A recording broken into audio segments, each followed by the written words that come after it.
আজকে বাবারা একটু গরম হয়, আমাদের কাছে অসহ্য লাগে। একবার একটা বাবা ছেলে ঘুড়ি উড়াচ্ছিল, ছেলে বাবাকে জিজ্ঞেস করলো, আচ্ছা বাবা ঘুড়িটা কিসের কারণে উঠছে? তখন বাবা বললো, ঘুড়িটা সুতার কারণে উঠছে। তখন ছেলে বলে, বাবা আমি দেখছি সুতা ঘুড়িকে টানছে, আর তুমি বলো সুতার কারণে উঠছে। তখন বাবা তাকে শিক্ষা দেওয়ার জন্য সুতারা ছিঁড়ে দিয়েছিল।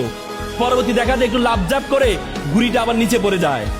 তখন বাবা বলল, তোমার কাছে অনেক সময় মনে হয় এই টানটা তোমার স্বাধীনতা খর্ব, তোমার কাছে অনেক সময় মনে হয় এই টানটা তোমার কাছে স্বাধীনতা খর্ব, কিন্তু এই টান যদি না থাকে তোমার জীবনের ঘুড়ি উড়বে না, উড়বে না, উড়বে না। কি শিক্ষার্থীরা, তোমরা তোমার বাবাকে তোমরা সব সময় দেখো বাবারা খুব ভালো পোশাক পরে অফিসে যায়।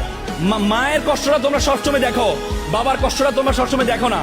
কারণ বাবা যখন অফিসে যায় স্টুডেন্ট বুটেড হয়ে যায়, কিন্তু সে যখন শ্রমিক হিসেবে কাজ করে তখন এই পোশাকটা খুলে ময়লা পোশাক পরে সারাদিন কাজ করে আবার ঘরে আসার সময় আবার নিজের সুন্দর পোশাকটা পরে আসে। তুমি তো দেখেছো, সকালে গিয়েছে সুন্দর পোশাক পরে, আবার রাতে আসে সুন্দর পোশাক পরে, কিন্তু এই যে সারাটা দিন যে কষ্ট করেছে তোমার জন্য, সে কষ্টটা আমরা দেখি না। এজন্য তোমাদের প্রতি উদাত্ত আহ্বান থাকবে শিক্ষার্থীরা, তুমি তোমার মাকে যতটুকু মূল্যায়ন করবা, তোমার বাবাকে ততটুকু মূল্যায়ন করবা।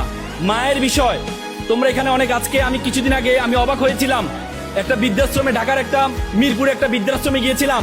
সে বৃদ্ধাশ্রমে দেয়ালে বড় করে লেখা আছে, একটা ছেলে লিখেছে, বড় করে লিখেছে, একটা মা লিখেছে যে বাবা এবার ঈদে তোর বাড়িতে আমাকে একটু নিবি, বাবা এবার ঈদে তোর বাড়িতে আমাকে একটু নিবি।